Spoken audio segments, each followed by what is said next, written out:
Imo Week au CIPCA, le salon de l'immobilier bas carbone, du 7 au 9 octobre 2024, Carrousel du Louvre à Paris.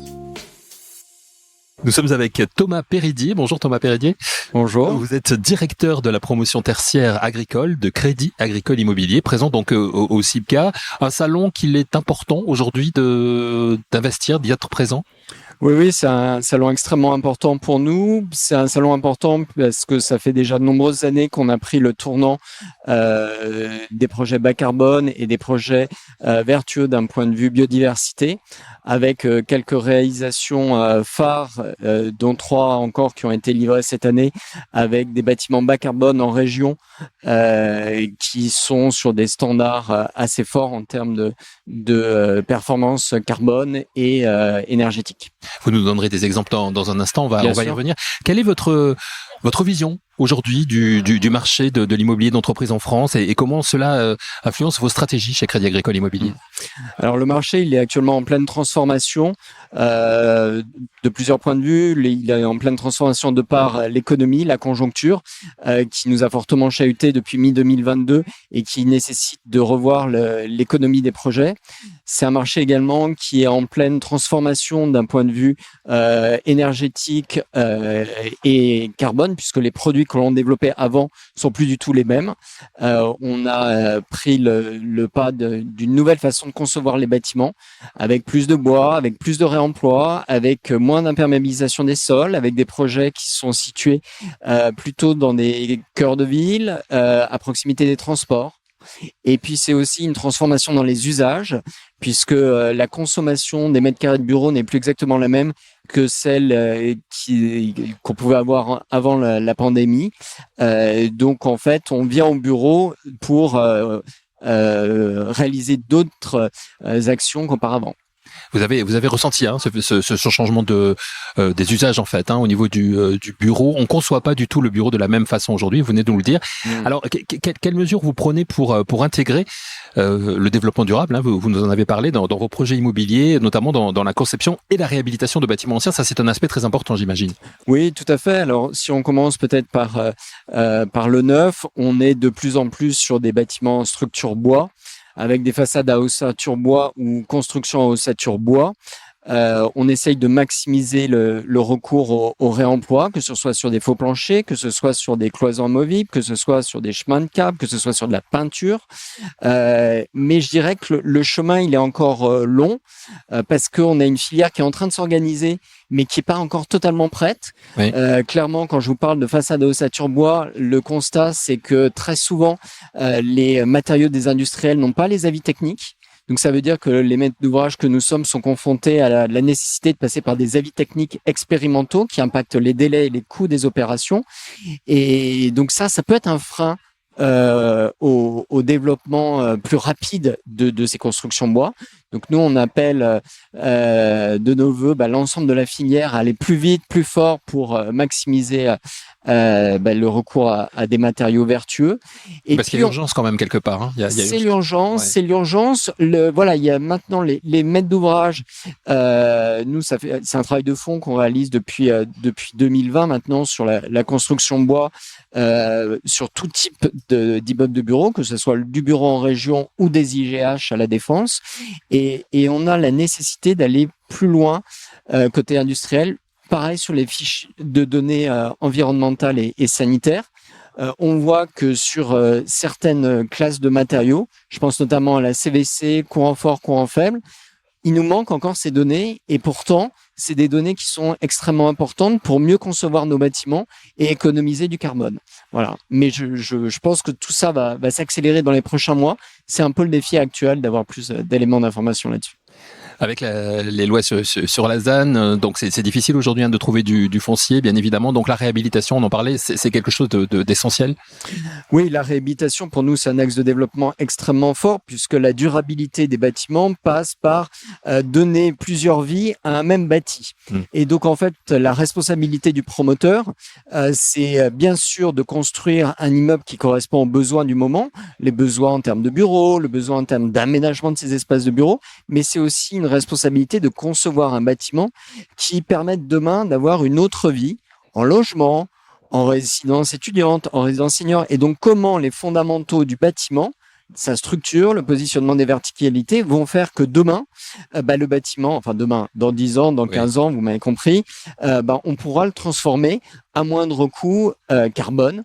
Et ça, je pense que c'est un des défis clés de notre secteur d'activité.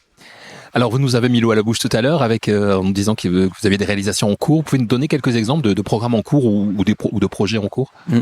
Alors, projet en cours de chantier, on a bien sûr un campus de 40 000 m² pour Stellantis à Poissy.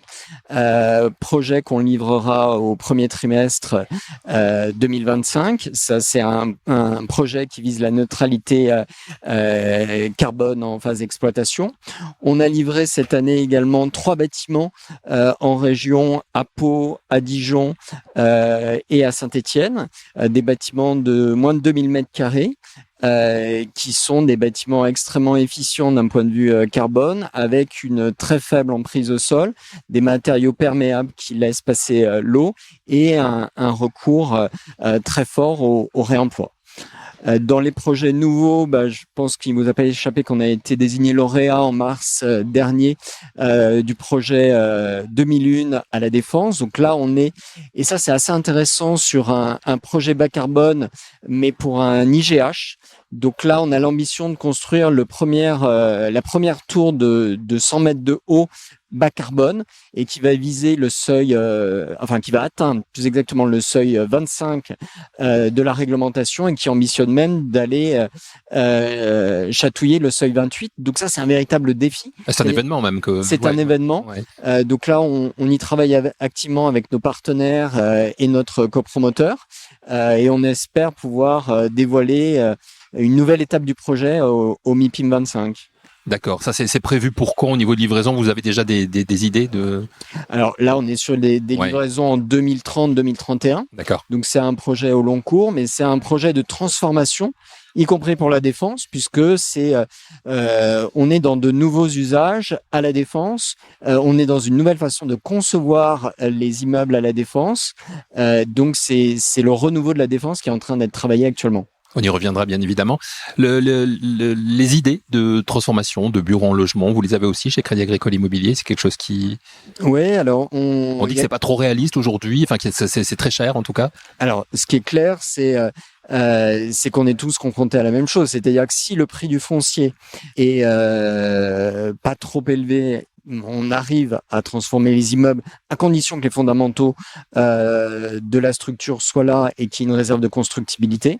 Et donc comme ça, là, on travaille un projet de 20 000 m² dans le quartier de Péry-Défense de transformation d'un immeuble de bureau dont les fondamentaux étaient bons, mais qui ne trouvait plus preneur, parce que en fait on est dans un marché qui s'est reconcentré, réaggloméré sur les hubs de connexion de la Défense. Donc il y avait plus d'avenir en bureau.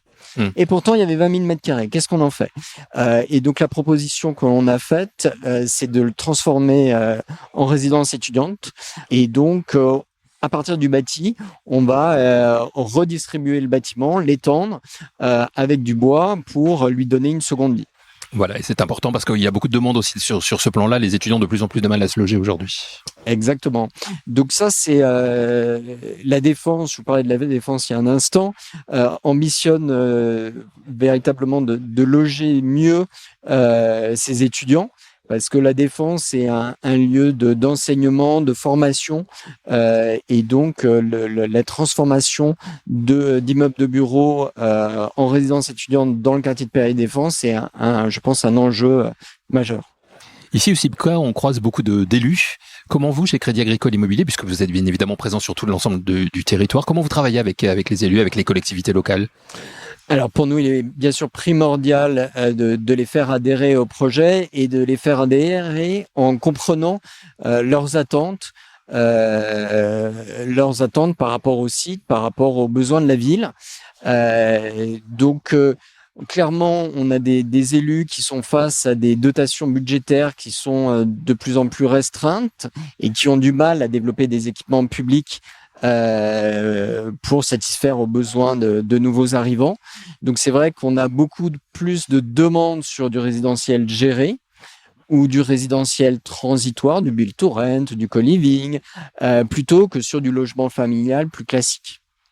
Pour terminer, Thomas Péritier, quelle vision vous avez, vous qui êtes un expert de l'immobilier tertiaire, quelle vision vous avez sur l'avenir, justement, à plus ou moins long terme de l'immobilier tertiaire ? Écoutez, je suis résolument optimiste. On est dans une phase de transformation où on pose les fondamentaux d'une nouvelle façon de développer la ville et de vivre dans cette ville. Donc, on est vraiment dans un moment de rupture qui peut paraître assez dur, mais qui préfigure l'avenir. Et donc, là, on a eu des signaux des banques centrales qui vont vers une baisse des taux directeurs. On a des signaux faibles également côté grands utilisateurs qui relancent des projets immobiliers. Donc ça, c'est plutôt également bon signe. Donc voilà, il faut prendre la balle au bon et foncer. Merci beaucoup. Merci d'être intervenu et puis très bon CIPCA à vous. Merci. Merci monsieur. Imo Week au CIPCA, le salon de l'immobilier bas carbone, du 7 au 9 octobre 2024, Carrousel du Louvre à Paris.